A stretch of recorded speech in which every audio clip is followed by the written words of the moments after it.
안녕하세요. 헌터입니다. 오늘 분석해볼 기업은 포스코홀딩스입니다. 자, 과거 주가 4분의 1 토막까지 났었고 20만원 초반대에서 반등 성공하면서 최근 1년 가까이 주가는 계속해서 회복세 이어가고 있습니다. 저점 대비 벌써 2배 가까이 올라온 현재 상황에서 앞으로도 지금의 상승 흐름 계속 유지가 될 수 있을지 분석을 통해 알아보도록 하겠고요. 자, 이제 보유자분들 대응이 중요하겠죠. 향후 목표가 설정부터 물려 계신 분들의 대응 방법 그리고 신규 진입 관점까지 다양한 투자 전략도 함께 알아보도록 하겠습니다. 자, 이어서 수급상 살펴보겠습니다. 한 달 기준으로 개인이 팔았고요. 외국인과 기관이 샀습니다. 다만 최근에는 개인, 외국인, 기관 모두 사고팔고를 반복하면서 어떤 뚜렷한 스탠스는 전혀 보이고 있지 않습니다. 그래서 셋 다 중립으로 보시면 되겠습니다. 자, 이어서 신용당국을 보시겠습니다. 최근 1.14% 기록 중이고요. 과거 대비 소폭 올라왔지만 여전히 안정적입니다. 전혀 문제가 없고요. 공매도 보겠습니다. 최근에 매매 비중은 거의 3%에서 5% 내외에 나오고 있습니다. 굉장히 좀 안정적인 편이고요. 대차장고 보시게 되면 어쨌든 최근에 조금 올라왔지만 지금 뭐 매매 비중 자체가 나오고 있지 않기 때문에 신경 쓸 건 전혀 없는 공매도의 상황입니다. 자, 이어서 동사 재무제표 분석 들어가 보도록 하겠습니다. 먼저 2020년도 매출부터 보겠습니다.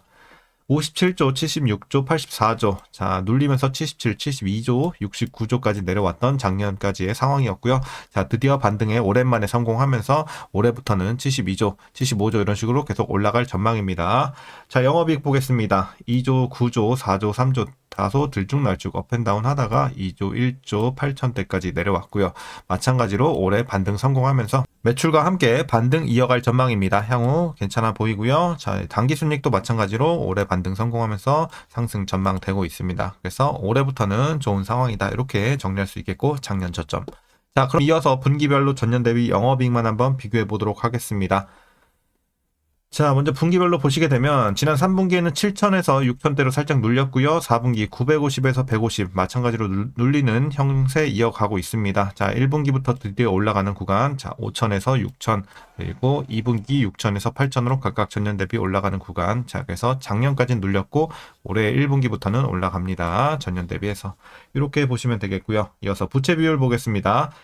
자, 과거 60대에서 유지됐고 올해까지도 뭐 계속 변화 없이 계속 60대 나오고 있습니다. 안정적인 수치고요. ROE 보겠습니다. 좋았을 때 14 근처, 이후에는 계속해서 내려왔고, 자, 올해는 3 정도. 아직은 뭐 좋은 수치는 아니에요. 하지만 내년부터 조금씩 계속해서 올라갈 수 있을 것으로 전망이 나오고 있습니다. 그래서 아직은 수익성은 좋지 못합니다. 자, 이어서 EPS 보겠습니다. 자, 실적과 마찬가지 흐름 작년까지 저점 잡고 올해부터 크게 회복되면서 좋은 흐름 이어갈 전망이고요. 자, 배당금 보시겠습니다. 올해 1167원 예상이 나오고 있고 만일 이대로 배당을 하게 된다면 현재 종가 기준으로 계산했을 때 배당 수익률은 약 2.81% 기대해 볼 수 있겠습니다. 그래서 배당도 뭐 조금씩 이제 나쁘지 않게 해주고 있고, 자, 마지막으로 현재 PER은 15.63배, PBR은 0.5배 나오고 있습니다. 자, 그래서 현재 주가 밸류에이션 상황은요. 자, 지금은 이제 적정 주가 근처까지 올라왔다고 판단되고 있습니다. 물론 이제 실적도 조금씩 올라가고 있고 올해부터. 자, 재료도 나쁘지 않은데 일단은 지금 주가가 많이 올라왔기 때문에 저평가에서는 조금 벗어났습니다. 그래서 지금은 적정 주가다. 비싸지도 싸지도 않은 구간으로 보시면 되겠습니다. 자, 이어서 동사 관련 이슈 한번 살펴보도록 하겠습니다. 먼저 지난 4분기 실적인데요. 매출은 전년 동기 대비 5.4% 감소, 영업이익은 86% 감소했습니다. 그 배경으로는 적자 법인 중국 장가항 매각 종료 절차에 따른 직원 보상금 약 1319억 원이 영향을 미쳤고요.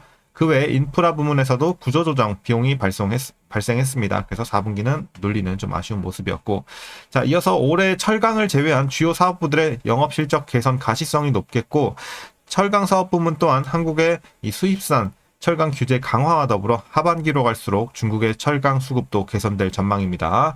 자, 그리고 중장기적으로는 이제 리튬 공급 부족이 전망이 되면서 이 리튬 가격 상승에 따라 관련 사업부의 가치가 점차적으로 부각될 것으로 예상이 되고 있습니다. 그래서 이런 점들, 자, 올해 기대가 되는 요소가 되겠고요.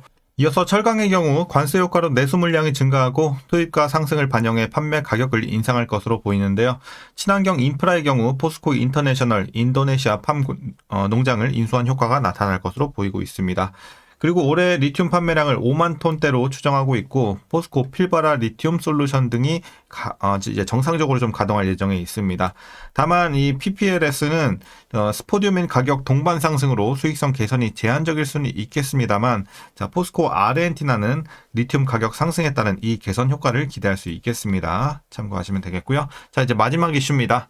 포스코홀딩스는 친환경 인프라 부문에서 포스코 인터내셔널이 2,660억 원의 영업이익을 냈지만 포스코 ENC와 포스코 퓨처엠, 리튬 관련 기타 법인들의 적자로 그룹 전반 수익성 부담이 이어지고 있습니다. 그리고 포스코 ENC는 일회성 손실로 1,900억 원의 영업 적자를 기록했고 포스코 퓨처엠도 2차전지 소재 부진으로 적자 전환했습니다. 이어서 중국 정부의 공급 과잉, 산업 구조조정 추진 이후 리튬 가격이 반등해 탄산 리튬 가격은 저점 대비 약 180% 상승했고요. 중국의 공급 측 개혁과 ESS 중심의 2차전지 수요 회복을 감안해 봤을 때 리튬 가격 상승세는 포스코홀딩스의 중장기 실적 개선 기대 요인으로 작용할 전망입니다. 자, 그래서 최근에 이슈는 이 정도까지 정리하겠고요. 전반적으로 그래도 좋은 재료들이 많이 나와 있는 상황입니다. 이제 중장기 관점에서 충분히 이제 올라갈 수 있을 만한 재료들 좋아 보이고요. 마지막으로 그럼 여러분들 투자 전략 설명드리면서 영상 마치도록 하겠습니다.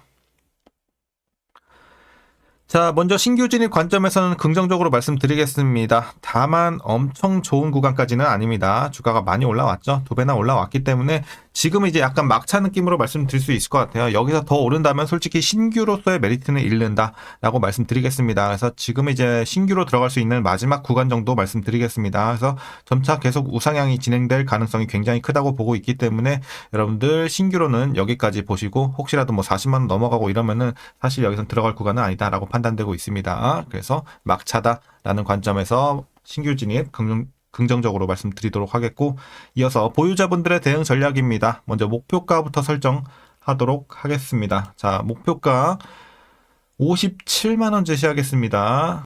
대략 이 정도 되겠죠. 자, 그래서 57만원 목표 주가 제시해드리면서 상승력이 굉장히 많이 남아있다. 중장기로 끌고 가시면 좋을 것 같습니다. 꾸준하게 홀딩하는 관점으로 설명드리겠습니다.